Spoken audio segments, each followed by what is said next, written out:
Good morning students, मैं जयपुर से doctor Tripti Vijayvargiya SSL Subodh PG autonomous college से अपने यूट्यूब चैनल पर आप लोगों का वेलकम करती हूँ। जैसा कि हम फैक्ट्री एक्ट को पढ़ना शुरू कर चुके हैं, ये 1948 में इनैक्ट हुआ था।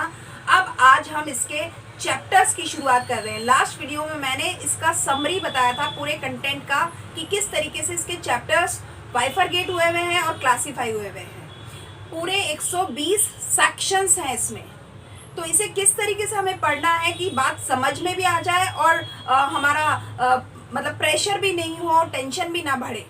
कोशिश करती हूँ मैं आपको ये एक्ट को इजी वे में आगे ले जाने की। आज हम चैप्टर 1 शुरू कर रहे हैं जो कि सेक्शन 1 से 6 तक कवर करता है। ठीक है, तो 6 सेक्शन को मैं आज आपको बता दूंगी। मैंने मेरे लास्ट वीडियो में पहले ही बता दिया था कि जो इसका सेक्शन 2 है, चैप्टर नंबर 1 का सेक्शन नंबर 2 बहुत इंपॉर्टेंट है। आप देखेंगे मैंने बोर्ड पे जो सेक्शन 2 है उसको पूरा इलैबोरेटिव लिख दिया है। सेक्शन 2 में सब सेक्शन ए से लेकर आर तक के सब पॉइंट्स हैं। तो कई बार क्वेश्चन पूछा जाएगा, आपको थोड़ा सा इनको 2-3 बार पढ़ोगे इजीली लर्न हो जाएंगे। कोई ऐसी परेशानी नहीं आएगी कि सुनने से जो लगता है कि ये इतना लंबा चौड़ा है कैसे लर्न होगा, ऐसा कुछ नहीं है। बड़े आराम से 2-3 बार अगर हाथ से आपने देख के लिख लिया तो इजीली आपके दिमाग में एक ऑर्डर सेट हो जाएगा कि कौन से सब सेक्शन में कौन सी बात कही गई है। ठीक है, बस ये चीज याद रख लेना कि ये सेक्शन 2 है। अगर आपको ये भी ना याद रहे कि कौन सा सब सेक्शन है, मान लीजिए हम एक बात करते हैं कॉम्पिटेंट पर्सन की, और आपको याद नहीं आ रहा है कि कॉम्पिटेंट पर्सन सेक्शन 2 का तो है पर कौन सा सब सेक्शन है नहीं याद रहा है, तो उसको क्लियरली ऐसे लिख देना, as per the section of 2 in chapter 1 of the Factories Act 1948। तब भी कोई गलत नहीं होगा क्योंकि आपने गलत कुछ नहीं लिखा, सब सेक्शन ही तो नहीं लिखा। तो कम से कम ये याद रख ही सकते हैं कि सेक्शन 2 में कौन से टॉपिक्स हैं जो कवर होते हैं। मैं आपको सब सेक्शन के साथ में पढ़ाऊंगी, लेकिन आपको अगर ये याद रह जाता है तो तब तो मैं बहुत अच्छी बात कहूंगी। आपको अगर नहीं भी याद रहता है तो परेशान होने की जरूरत नहीं है। सिर्फ दिमाग में ये बात रखो कि कौन कौन सी बातें सेक्शन 2 में कवर की जाती हैं। चलिए शुरू करते हैं चैप्टर नंबर 1 सेक्शन नंबर 1 से 6 तक की बातों को। सबसे पहले सेक्शन नंबर जो 1 होता है, किसी भी एक्ट में लॉ का नियम है, कोई भी एक्ट होगा उसका जो सेक्शन नंबर 1 होता है वो हमेशा उसके टाइटल, उसके एनफोर्समेंट और उसके एक्सटेंट को बताता है। यानी अगर बात करेंगे इसका शॉर्ट टाइटल की बात करेंगे तो सेक्शन 1 ये कहता है कि इसे फैक्ट्री एक्ट 1948 के नाम से जाना गया है, इसका टाइटल ये है। दूसरी बात 1 में ही कहता है, इसका एक्सटेंशन ये कहेंगे कि ये पूरे भारत पर लागू होता है, it extends to the whole of India. ठीक बात है। और तीसरी बात इसमें होती है कमेंसमेंट, यानी कब शुरू हुआ, कब लागू हुआ। तो ये इसके लिए कहा जाता है, ये आया था 1 अप्रैल 1949 को। तो इसे यूं कहना चाहिए कि it shall come into force on the 1st of the day of April 1949। ठीक बात है। ये हो गया सेक्शन 1, बिल्कुल इजी, कोई दिक्कत नहीं आएगी। अब आते हैं अपन सेक्शन 2 पे। तो सेक्शन 2 क्या कहता है, पहले ही मैं आपको बता देती हूँ, किसी भी एक्ट का सेक्शन 2 हमेशा डेफिनेशन से भरा हुआ होता है, जिसको लॉ की भाषा में इंटरप्रिटेशन कहते हैं। जिसको लॉ की भाषा में इंटरप्रिटेशन कहते हैं, यानी व्याख्या, क्या चीज का मतलब कैसे क्या होगा वो। तो सेक्शन 2 हर एक्ट का, आपको याद करो बिजनेस लॉ आपने पढ़ा था, उसमें आपने जितनी भी डेफिनेशंस पढ़ी थी, चाहे वो कॉन्ट्रैक्ट की पढ़ी, प्रॉमिस की पढ़ी, या आपके कंसेंट की पढ़ी, फ्री कंसेंट की पढ़ी, वो सब सेक्शन 2 सारी की सारी आपने सेक्शन 2 सब सेक्शन HEF वो सारी A तक आते हुए आपने पढ़ी थी।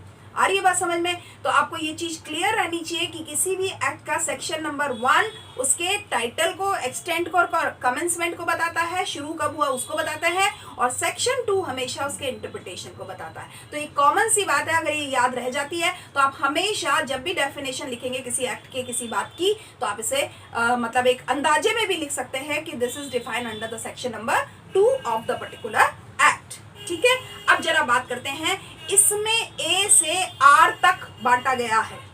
केवल 2 सब सेक्शन ऐसे हैं जिसको मैं कहूंगी O और Q, केवल 2 सब सेक्शन ऐसे हैं जिन्हें ऑमिट कर दिया गया है, इसे अब खत्म कर दिया गया है।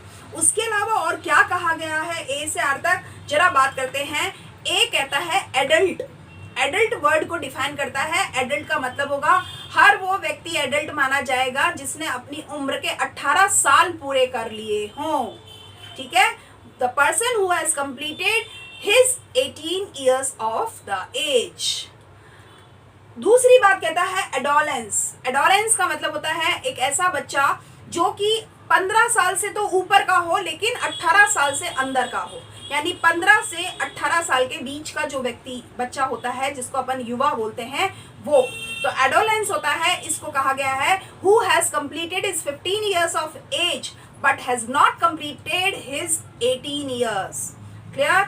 अब बात करते हैं इसी सेक्शन 2 सब सेक्शन बी में ही एक और बात कही गई है, कैलेंडर ईयर को भी बताया गया। और कैलेंडर ईयर का मतलब होगा 12 महीने, जो कि जनवरी के फर्स्ट डे से शुरू होकर के दिसंबर के 31वीं तारीख तक माना जाएगा। इसका फाइनेंशियल ईयर से कोई मतलब नहीं होता, इसका मतलब होता है जो हम इंग्लिश ईयर मानते हैं उससे, फ्रॉम जनवरी टू दिसंबर। ठीक बात है। अब आगे की बात करते हैं।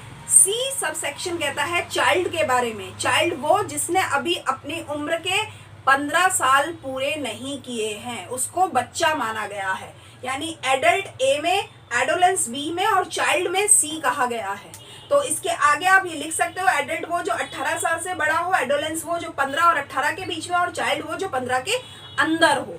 ठीक बात है। इसमें चाइल्ड के ही अंदर 2 बातें और भी बताई गई थी कि कॉम्पिटेंट पर्सन कौन होगा और हजार्डियस प्रोसेस क्या होगा। तो कॉम्पिटेंट पर्सन के लिए ये कहा गया है, हर वो पर्सन कॉम्पिटेंट पर्सन कहा गया है जिसके लिए वो एक फैक्ट्री में चीफ जो इंस्पेक्टर होता है वो उसके टेस्ट और एग्जामिनेशन लेने के बाद उसे फिट कहता है। वो हर वो व्यक्ति कॉम्पिटेंट पर्सन होता है। राइट। आगे बढ़ते हैं। हजार्डियस प्रोसेस का मतलब होता है अगर इंडस्ट्री के रिलेशन की बात कर रहे हैं तो वहाँ पे जो रॉ मटेरियल यूज़ किया जाता है, चाहे इंटरमीडिएट प्रोसेस में, चाहे फिनिश प्रोडक्ट्स में या बाय प्रोडक्ट्स में, वेस्टेज में या एफिलेंट्स में, उन सब का मटेरियल जो होना चाहिए वो किसी भी हालत में किसी भी व्यक्ति के हेल्थ पर बुरा असर डालने वाला नहीं होना चाहिए, और दूसरा एनवायरनमेंट को खराब करने वाला यानी पॉल्यूटेंट नहीं होना चाहिए। उसको कहा गया है हजार्डियस प्रोसेस। अगर ऐसा होता है तो वो सारी चीज़ें हजार्डियस में काउंट होंगी, अगर नहीं होता है तो वो हजार्डियस नहीं होंगी। इसकी बकायदा पूरी 31 बातों की लिस्ट दी गई है कि किस किस को हजार्डियस प्रोसेस कहा गया है। मैंने जो मेरी पीपीटी है उसमें इस चीज़ को शामिल किया है, लेकिन अभी अगर हम इसे अभी पढ़ेंगे तो तकलीफ हो सकती है, हम परेशान हो सकते हैं और डिस्टर्ब हो जाएंगे। अभी कुछ नहीं करेंगे, अभी आगे बढ़ते हैं। हजार्डियस प्रोसेस जो कि सी में था, अब आते हैं डी। कहता है यंग पर्सन। यंग पर्सन कौन सा होता है? यंग पर्सन के लिए कहा गया है कि हर वो व्यक्ति यंग पर्सन है जो कि who is either a child or an adolescent, या तो वो छोटा बच्चा है और या फिर वो एडोलेंस उम्र में है, यानी 18 साल से छोटा वाला हर व्यक्ति वो यंग पर्सन कहा गया है। चाइल्ड और एडोलेंस 2 अलग कैटेगरी हो गई, लेकिन अगर यंग पर्सन की बात कर रहे हैं तो वो छोटा बच्चा है, यानी जिसको युवक कहा गया है। 18 साल से छोटा व्यक्ति युवक कहा गया है, इसी को यंग पर्सन कहा गया, अदरवाइज वो एडल्ट में काउंट हो जाएगा। और यंग को 2 हिस्सों में बांट दिया गया है, चाइल्ड अलग होता है और एडोलेंस अलग होता है। ई सबसेक्शन कहता है डे के बारे में, और डे के लिए कहा गया है period of 24 hours beginning eight midnight, जो कि आधी रात से शुरू होगा। आपको हमेशा बता दें, आधी रात के जो मतलब रात के जो 12 बजे होते हैं वहां से लेकर के अगले दिन के 11:59 तक वो पूरा 24 घंटे माना जाता है, ना कि दिन के 12 बजे से या किसी और घंटे से लास्ट अगले 24 घंटे के हिसाब से उस घंटे तक नहीं। आप कभी भी देख लीजिए, कोई भी कानून लागू होगा, कोई भी नियम का लागू होता है, कोई भी चीज लागू होती है, रात के 12 बजे से लागू होती है, क्योंकि 24 घंटे की शुरुआत वहीं से मानी गई है। ये चीज आपके क्लियर हो जानी चाहिए। जैसे अभी कोविड-19 में लॉकडाउन की शुरुआत हुई थी 19 मार्च को, तो ये कहा गया था आज रात के 12 बजे से। आ रही है बात समझ में? तो ये जो डे जिसको कहा गया है उसको डिफाइन किया गया है फ्रॉम दैट, ये कहा गया है कि a period of 24 hours beginning eight midnight. अब बात करते हैं वीक की। वीक किसको कहा गया है फैक्ट्री एक्ट में? वो सब सेक्शन एफ से कवर किया गया और उसको कहा गया है a period of 7 days beginning eight midnight. on Saturday night or such other night as may be approved in the writing for a particular area by the chief inspector of factory। आप हफ्ते की अगर बात करते हो, सप्ताह की अगर बात करते हो, तो सैटरडे के रात 12 बजे से लेकर के अगले सैटरडे के तक उसे 7 दिन माना जाएगा। बात समझ में आ गई? तो ये चीज क्लियर होनी चाहिए कि हफ्ता किसको कहा गया है, मंडे से कहा गया है या क्या कहा गया है? सैटरडे से शुरू होता है, यानी जब संडे शुरू हो जाता है, सैटरडे की रात 12 बजे से संडे हम शुरू मान लेते हैं, तो बिल्कुल संडे की रात वाली 12 बजे तो मंडे हो जाएगा। तो सैटरडे की रात 12 बजे जो होगा वो जिसको अपन संडे कहते हैं नॉर्मल लैंग्वेज में, वहां से हफ्ते की शुरुआत होकर के सैटरडे के रात 12 बजे तक यानी 11:59 तक का पूरा पीरियड जो होगा 7 दिन का, उसे हफ्ता कहा गया, वीक कहा गया है। ये चीज हमारे कवर की गई है एफ सब सेक्शन में। अब अगर बात करते हैं जी पे आते हैं, वो कहता है पावर की बात कहते हैं। तो पावर क्या होता है? ये इलेक्ट्रिक एनर्जी हो सकती है, कोई दूसरी फॉर्म हो सकती है एनर्जी की जिसको मैकेनिकल या ट्रांसमिटेड होती है, नॉट जनरेटेड भी हो सकती है, और एनिमल एजेंसी या ह्यूमन एजेंसी से भी जनरेटेड नहीं होनी चाहिए। ये खास बात है, चाहे तो व्यक्ति से और चाहे तो जानवर से, उससे नहीं एनर्जी जनरेट होनी चाहिए, बल्कि मैकेनिकली ट्रांसमिशन होना चाहिए, उसको कहा गया है पावर। आगे बात करेंगे, प्राइम मूवर कहा गया है एच सबसेक्शन में, और उसका मतलब होता है, प्राइम मूवर का मतलब जो चीजें हिलने वाली हो, मूव होती हो, चाहे वो इंजन हो, मोटर हो, अप्लायंस हो, या जनरेटर हो, या कोई इसी तरह की दूसरी चीजें जिनसे पावर प्रोवाइड की जाती हो।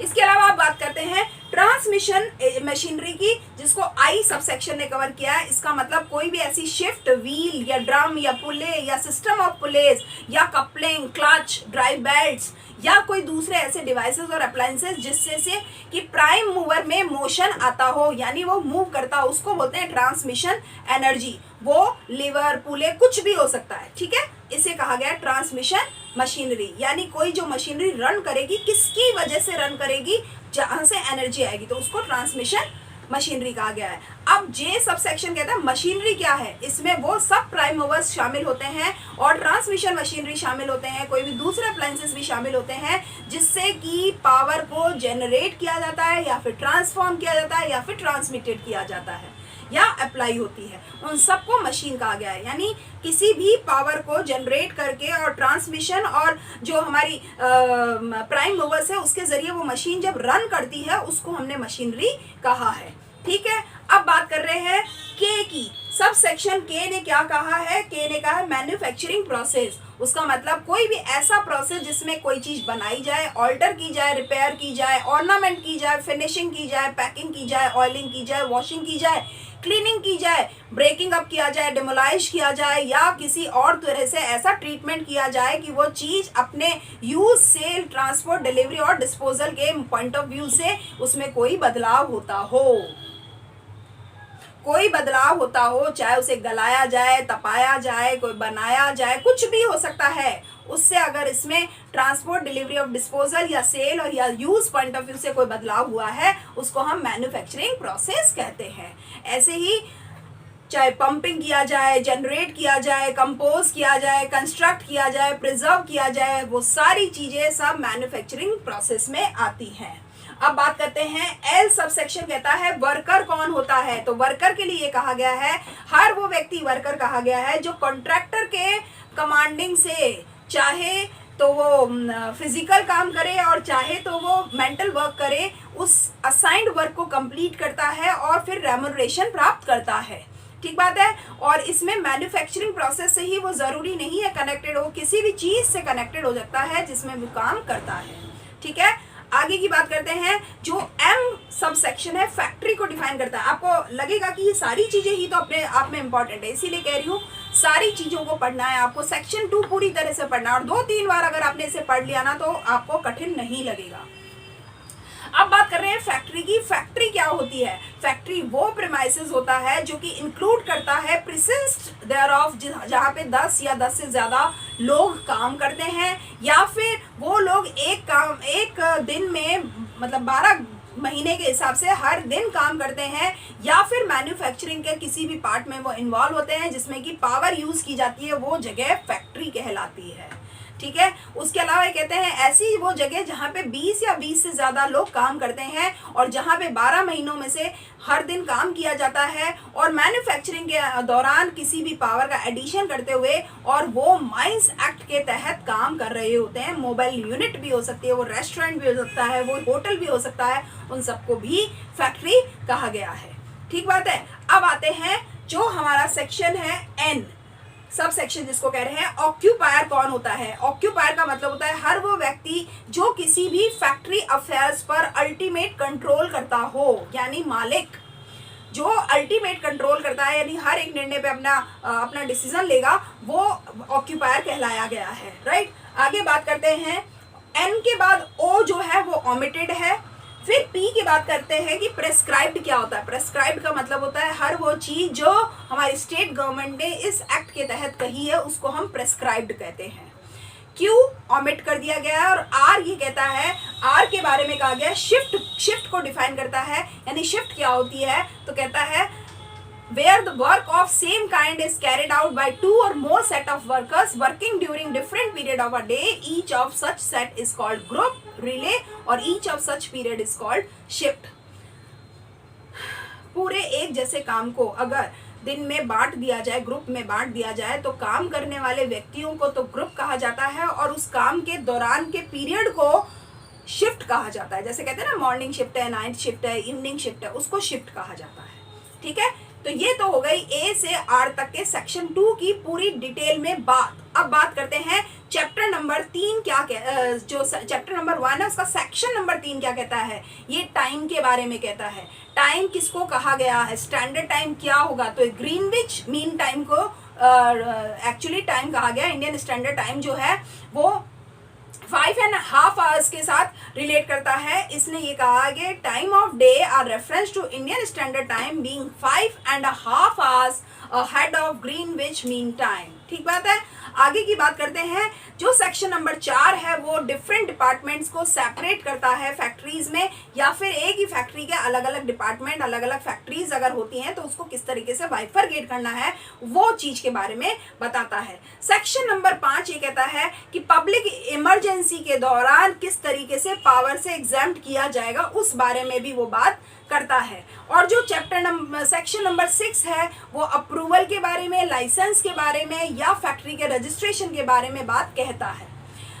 कहने को ये 6 सेक्शन तक है फर्स्ट चैप्टर, लेकिन जो 7वीं सेक्शन है उसका कुछ हिस्सा तो चैप्टर नंबर 1 में ही है, लेकिन उसका एक्सटेंशन चैप्टर नंबर 2 में चला गया है। तो जो 7 नंबर सेक्शन है वो नोटिस बाय ऑक्यूपायर के बारे में बात करता है कि ऑक्यूपायर किस तरीके से नोटिस दिया जा सकता है। तो ऑक्यूपायर को कम से कम 15 दिन पहले किसी भी काम को करने से पहले चीफ इंस्पेक्टर को रिटर्न में नोटिस देना होता है और उस नोटिस में उसे लिखना पड़ता है कि उसके फैक्ट्री की सिचुएशन और उस फैक्ट्री का नाम क्या है, उस ऑक्यूपायर का एड्रेस क्या है, उसका ऑक्यूपायर का खुद का नाम क्या है, और उसके अलावा उसके ओनर, उसके अलावा अगर कोई और है तो उसके नाम और एड्रेस क्या है। इसके अलावा अगर फैक्ट्री का कोई और कम्युनिकेशन किसी के साथ होता है, कहीं और होता है, तो वो उस जगह का एड्रेस क्या होगा, और मैन्युफैक्चरिंग प्रोसेस होती है उसका कौन सा नेचर है। इस तरह से बहुत सारी और भी बातें उसे अपने उस किसी भी नोटिस में कोई अगर वो निकालना चाहता है तो ये सारी चीजें उसमें इंक्लूड करनी होती है। इस तरीके से आज हमने पूरा चैप्टर 1 समझ लिया है। पूरी उम्मीद करती हूँ कि आपको चैप्टर 1 जिसमें सेक्शन 2 बहुत इंपॉर्टेंट है, हर बार कह रही हूँ सेक्शन 2 बहुत इंपॉर्टेंट है, इसे अच्छे से करना है, समझना है। उम्मीद करती हूँ आपको मेरी क्लास समझ में आई होगी, और अगर कोई क्वेरी है, कोई कमेंट है तो आप मुझे कमेंट कीजिए। अगर आपको पसंद आती है मेरे वीडियोस तो उसे शेयर कीजिए, चैनल को सब्सक्राइब कीजिए, और thanks for keep watching my videos regularly. Thank you.